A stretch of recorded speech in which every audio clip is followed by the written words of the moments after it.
Mesdames, Mesdemoiselles, Messieurs, bonjour. Nous sommes le mercredi 15 octobre 2014. Bienvenue dans la quotidienne des marchés du FX.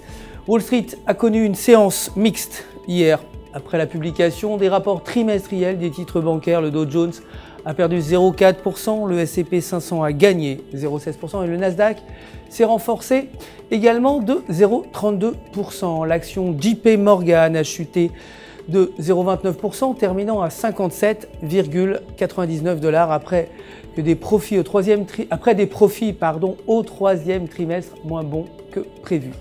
Selon le graphique en données de 4 heures, l'action a retracé pour s'échanger au-dessus de la bande inférieure de Bollinger. Tant que le cours se maintient au-dessus de cette bande, un retour à 60 $ est attendu.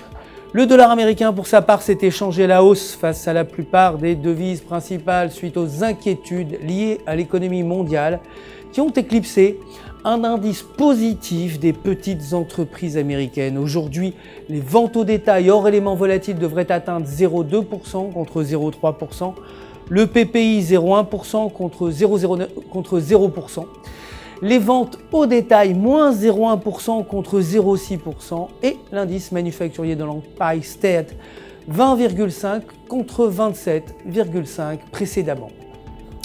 Le livre beige doit également être publié. L'or, de son côté, a gagné 0,03%, clôturant à 1230 $ l'once. Le pétrole brut, quant à lui, a chuté de 0,96%, terminant à 82,34 $ le baril après une prévision de baisse de la demande de l'Agence internationale de l'énergie.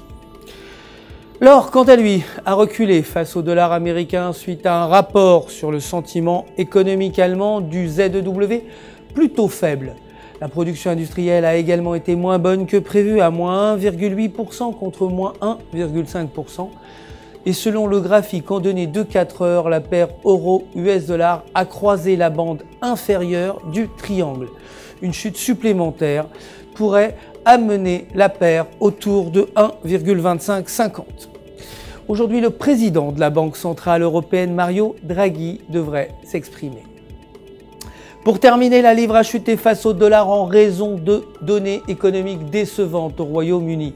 Le CPI a été plus faible à 1,2% contre 1,4% et le PPI également à moins 0,6% contre des prévisions de moins 0,4%. Selon le graphique en données de 4 heures, tant que la paire livre US dollar s'échange en dessous de sa résistance à 1,5950 avec le RSI inférieur à 0, une chute autour de 1,5800 est probable.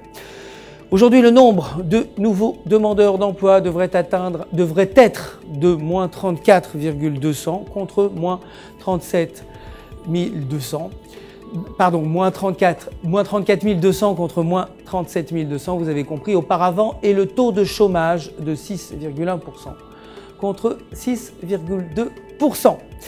C'est tout pour aujourd'hui. Merci de nous avoir suivis. Demain matin, nos dernières nouvelles des marchés. D'ici là, restez bien sûr avec nous connectés sur www.ufx.com pour tous vos besoins de trading. Votre conseiller personnel répondra à toutes vos questions.